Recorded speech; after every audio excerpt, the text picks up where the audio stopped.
Principles of Technology, Unit 10, Part 5, Energy Converters in Thermal Systems.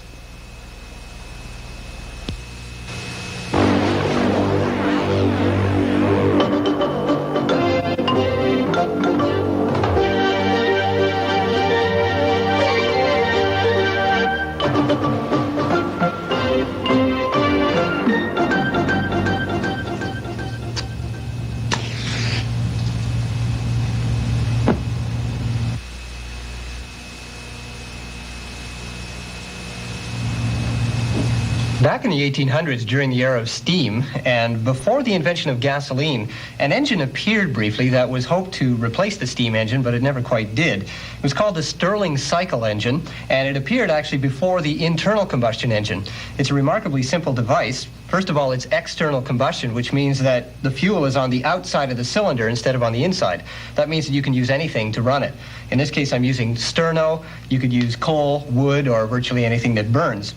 It only has two moving parts. It's got a displacer and a piston, and the way that it works is by heating one end of a cylinder so that this end of it gets hot, obviously, and the other end of the cylinder has cooling fins on it so that there's a temperature difference between one end and the other. A displacer is simply a device that slides in and out on the inside and moves the air from one end to the other. Now, when the air gets into the hot end, it's going to heat up and expand, and that'll create pressure. When it gets into the cold end, it will contract, and the pressure will be reduced. Well, when the air gets hot and expands, that pressure is felt by a piston, which is over here on the other side, and the piston comes out, and then when the air is moved into the cold area, the piston can come back in again, and that's all that this thing does. It's a remarkable energy converter. It's a thermal energy converter because you start with heat energy, and it turns it into rotational mechanical energy of a flywheel. Now, it hasn't been running very long, but let's just see if it'll work here. Almost ready to go. These things were used to, there it goes, to operate water pumps, and they appeared briefly. The water that it pumped would be used to cool the upper end of it. Stirling engines didn't really last very long because the internal combustion engine came along and was much more efficient. It was more efficient to put the heat on the inside of the cylinder and capture it all in there rather than blow it all away on the outside. And if it hadn't been for its inefficiency, these very simple engines might still be around today. Thermal energy converters convert thermal energy into one of the other three forms: electrical, fluid, or mechanical. Engines, for example, take the thermal energy from burning fuel and convert it into mechanical energy of spinning wheels. Thermal energy converters include most free-running engines. That includes jets, which convert the thermal energy into the fluid energy of the exhaust gases. Thermoelectric generators are used on spacecraft to convert thermal energy into electrical energy. Finding efficiency in a thermal system is the same as the other systems, comparing the energy out to the energy in. Thermal energy is usually measured in BTUs or calories. If the output energy is mechanical, it can be measured in foot-pounds or joules. And if the output is fluid, like the kinetic energy of a rocket exhaust, it can also be measured in foot-pounds or joules. But in both cases, the joules have to be converted into calories to keep the units the same.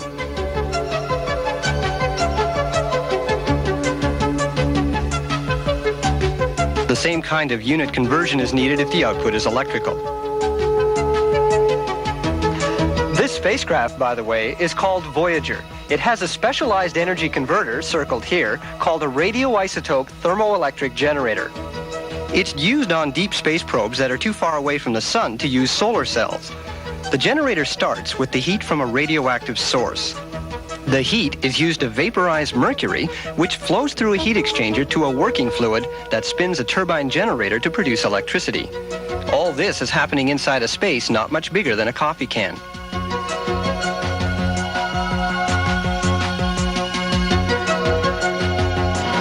Most of our energy technology begins with heat, either from burning fuel or nuclear reactions. But heat is easy to lose, so technicians are constantly faced with the challenge of losing as little heat as possible when converting it to other forms. This is the inside of a boiler in a generating station. The tubes along the walls carry the water that becomes steam to run the turbines. If the tubes are too big, the water will not be heated quickly enough. Thinner tubes heat faster but carry less water. So the engineering challenge is to find the right tube size and the number of tubes in the boiler so it will convert thermal energy to fluid energy as efficiently as possible. Here's a clever example of a thermal energy converter on the solar panel used by Lane Garrett to operate the swimming pool you saw in the overview program. The converter makes sure that the panel is always pointed directly at the sun. In this particular device, we also can track the sun, which gives 35% more energy on a yearly basis. We directly convert thermal energy into pressure using two tubes that take the solar energy, generate heat up a Freon oil mixture, which increases pressure because it's in a closed cylinder. This pressure is transmitted through a hydraulic line into a cylinder, and that cylinder can convert that pressure into mechanical energy. For example, this hydraulic line comes through a hollow shaft or push rod and transmits that pressure to the back of a cylinder, which then can push on a piston. We have an exact duplicate of that cylinder over on this side of the tracker. This also looks at the sun, receives the solar energy, converts that to thermal energy. That thermal energy also transmits its pressure through this hydraulic tube to the front side of the piston. As the sun moves from an easterly to a westerly direction, this cylinder receives more energy. As it gets more energy, it develops a higher pressure. That higher pressure will automatically push in on the top of this cylinder. This push rod will come in and as a result tilt the photovoltaic modules into the sunlight, getting more energy than if they were just on a fixed mount. Converting the energy of the sun with solar cells, or in this case an array of mirrors focused on a single point, is still an inefficient method. The real hope for the future is to imitate the sun itself. Stars like the sun shine because of a process deep within their cores called nuclear fusion. Fusion is the thermal energy source of the universe. If temperatures are high enough, two atoms can be forced together and fused into one denser atom. The process releases vast amounts of energy that could be converted into useful forms. The problem is how to generate the millions of degrees of temperature needed for fusion to take place. One proposed method is to use several high-energy laser beams fired simultaneously at a single target. The energy of the beams could generate the temperature, but only for a short burst. A fusion power station might look something like this. The lasers are arranged in a circle around a central array of mirrors. 8 beams at a time are reflected down a tower to another rotating mirror that directs them to one of 4 targets.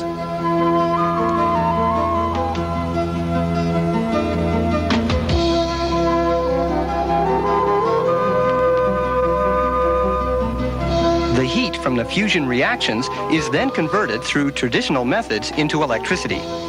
This project is not a reality yet because at the moment more energy has to be put into the system to run the lasers than the amount of energy that comes out. In other words, the system is very inefficient.